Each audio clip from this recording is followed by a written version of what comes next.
নবম জাতীয় বেতন স্কেল বাস্তবায়ন করতে অবশেষে চূড়ান্ত বাজেট ও গেজেট প্রকাশ সম্পর্কে নতুন একটি প্রতিবেদন প্রকাশ পেয়েছে।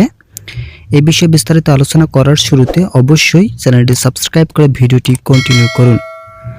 বাজেট বরাদ্দ ঘোষণা ও সর্বনিম্ন মূল বেসিক 20,000 টাকা নির্ধারণ সহ পূর্ণাঙ্গ তালিকা প্রকাশ। প্রধানমন্ত্রী এ বিষয়ে গুরুত্বপূর্ণ সিদ্ধান্তের কথা জানালেন। স্মারকলিপির ফলে দীর্ঘদিন পর অবশেষে গেজেট প্রকাশে বাধ্য হলেন তারেক রহমান। কর্মচারী ফোরামের সদস্যরা যে স্মারকলিপি দিয়েছেন সেই স্মারকলিপিকে সমর্থন জানিয়ে মূল বেসিক সর্বনিম্ন 20,000 টাকা নির্ধারণ ঘোষণা করা হয়। তবে এখানে দুইটি স্মারকলিপি উল্লেখ করা হয়েছে। পে কমিশন কর্তৃক রিপোর্ট অনুযায়ী 20,000 টাকা ও অপরটিতে 35,000 টাকা বৃদ্ধি চেয়ে আবেদন করা হয়েছে। তবে তারেক রহমান স্পষ্ট ভাষায় বলেন, আমরা শুধুমাত্র মূল বেসিক 20,000 টাকা বৃদ্ধি করার লক্ষ্যে গেজেট প্রকাশের সিদ্ধান্ত নিয়েছি, তাই কোনোভাবে 35,000 টাকা বৃদ্ধির কোনো সুযোগ নেই। আমরা যেভাবে সিদ্ধান্ত নিয়ে এগিয়েছি, আশা করা যাচ্ছে সরকারি চাকরিজীবীরা আমাদেরকে সহযোগিতা করবেন, কেননা একটি বেতন স্কেল বাস্তবায়ন করতে অনেক পরিশ্রম ও আর্থিক ব্যয়ের প্রয়োজন রয়েছে। তাই সকল দিক বিবেচনায় এনে মূল বেসিক সর্বনিম্ন 20,000 টাকা বৃদ্ধির নতুন সুপারিশকে সমর্থন জানিয়েছেন সংশ্লিষ্ট কর্তৃপক্ষবৃন্দ। তারেক রহমান বলেন, বেতন বৃদ্ধি করতে হলে আমাদেরকে অবশ্যই আরও একটি বৈঠকের ডাক দেওয়া প্রয়োজন, কেননা বেতন বৃদ্ধিতে বিভিন্ন বিষয় সংযুক্ত রয়েছে। বিশেষ করে যে ভাতাগুলো বন্ধ করে দেওয়া হয়েছে, সকল ভাতা একযোগে পুনরায় চালু করতে হবে। একটি দেশ স্বাভাবিকভাবে অর্থনৈতিক দিকে শক্তিশালী করতে হলে অবশ্যই সেই দেশের সরকারি কর্মচারীদের আর্থিক গতি ফিরিয়ে দেওয়াই হবে প্রধান ও মূল লক্ষ্য। তাই কোনোভাবেই তাদের দাবিগুলোকে এড়িয়ে না যেয়ে চূড়ান্তভাবে কার্যকর করার মাধ্যমে নবম জাতীয় বেতন স্কেল বাস্তবায়ন করার নতুন সুপারিশ করা হয়েছে। যারা এখনও আমাদের এই চ্যানেলের নতুন সদস্য আছেন, তারা পরবর্তী আপডেট পেতে চ্যানেলটি সাবস্ক্রাইব করুন। আজ অভ্যন্তরীণভাবে পে কমিশন ও প্রধানমন্ত্রী তারেক রহমানের সঙ্গে একটি বৈঠক অনুষ্ঠিত হয়েছে। বৈঠকটি অভ্যন্তরীণ হওয়ায় বিভিন্ন বিষয়াদি সম্পর্কে জানা সম্ভব হয়নি, কিন্তু বেতন বৃদ্ধি করতে যে ধরনের পদক্ষেপগুলো নেওয়া প্রয়োজন সেই বিষয়গুলো নিয়ে ধারাবাহিকভাবে কয়েক দফায় আলোচনা করা হয়।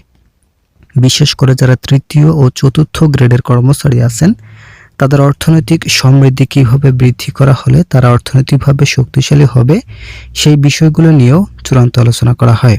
17 থেকে 20তম গ্রেডের কর্মচারীরা অত্যন্ত বৈষম্যের শিকার হওয়ায় তাদের জন্য সিলেকশন গ্রেড ও টাইম স্কেল বৃদ্ধির সঙ্গে সঙ্গে গেজেট আকারে বাস্তবায়নের সুপারিশ করা হয়েছে। তারেক রহমান বলেন, দেশের অর্থনৈতিক সমৃদ্ধি রক্ষা করা একটি দেশের সরকারের প্রধান কাজ।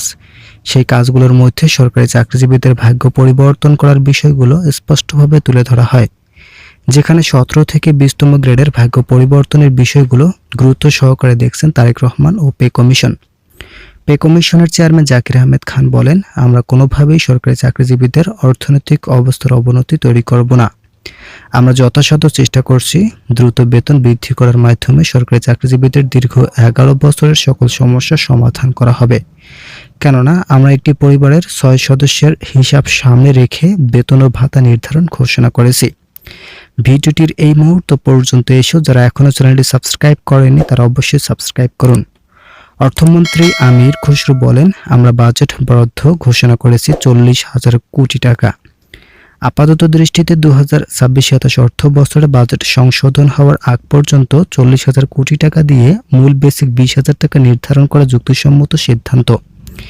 ইতিমধ্যে সংশ্লিষ্ট কর্তৃপক্ষের একাধিক সূত্র এই সিদ্ধান্তকে সমর্থন জানিয়েছেন। তারা বলেছেন, দীর্ঘ 11 বছর থেকে সরকারি চাকরিজীবীরা বৈষম্যের শিকার হয়ে আছেন। একই সঙ্গে কর্মকর্তারাও বেতন বৃদ্ধির সুবিধা ভোগ না করলেও তারা যে হারে বেতন পেয়ে থাকেন এবং সুযোগ সুবিধা ভোগ করেন, সেগুলোর তুলনায় কর্মচারীরা অত্যন্ত নগণ্য পেয়ে থাকেন, যা বর্তমান সময়ে একটি পরিবারকে চালাতে পুরোপুরি হিমশিম খেতে হচ্ছে। যার ফলে শেষ পর্যন্ত সকলের মতামতকে সমর্থন জানিয়ে মূল বেসিক 20,000 টাকার পাশাপাশি সকল ধরনের সুযোগ সুবিধা বাস্তবায়নের নতুন সুপারিশ করা হয়েছে। নাম অপ্রকাশিত রাখা শর্তে একজন ঊর্ধ্বতন কর্মকর্তা বলেন, বাংলাদেশ লোয়েস্ট কান্ট্রির দেশ হলেও বেতন বৃদ্ধিতে অনীহা প্রকাশ করার সম্ভাবনা নেই, কেননা দেশের অর্থনৈতিক গতি ফেরাতে সরকারি চাকরিজীবীদের অত্যন্ত গুরুত্বপূর্ণ ভূমিকা রয়েছে। তাই তাদের দিকগুলো বিবেচনায় এনে আমাদের দেশের অগ্রযাত্রা নতুন ভাবধারা তৈরি করাই হবে মূল লক্ষ্য। আশা করা যাচ্ছে আগামী 5 কর্মদিবসের মধ্যে গেজেট প্রকাশ হবে। কেননা অন্তর্বর্তীকালীন সরকার 20,000 টাকাকে সমর্থন জানিয়ে গেজেট প্রকাশের তৎপরতা চালিয়ে যাচ্ছেন পে কমিশন ও অর্থমন্ত্রী আমির খসরু। ভিডিওটি শেষ করার পূর্বে যারা এখনও আমাদের এই চ্যানেলের নতুন সদস্য আছেন তারা পরবর্তী আপডেট পেতে চ্যানেলটি সাবস্ক্রাইব করুন।